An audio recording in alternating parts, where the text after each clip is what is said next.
What type of evolution is compatible with Scripture? So, judging by what this commenter is saying, I'm assuming that this commenter is talking about macroevolution and microevolution. The difference between micro and macroevolution is the difference between inches and feet, really.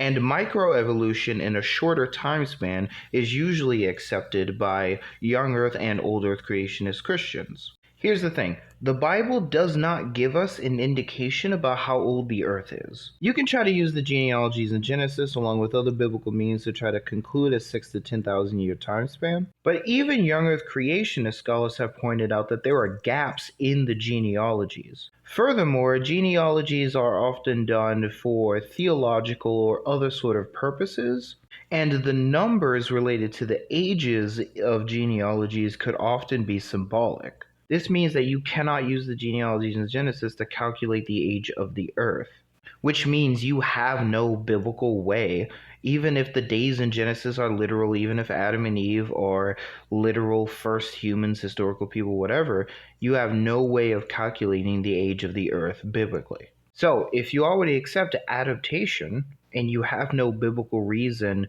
to reject millions of years, and there's scientific evidence in God's creation for the universe and so on being millions of years old, then you can accept adaptation and millions of years and thus accept evolution. Adaptation over millions of years is macroevolution.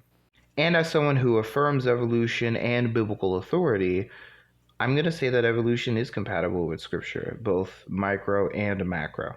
Now, if by type of evolution you mean the different theories of evolution, because there are several, obviously I'm going to say some type of theistic evolution, preferably articulations of theistic evolution that are not deistic.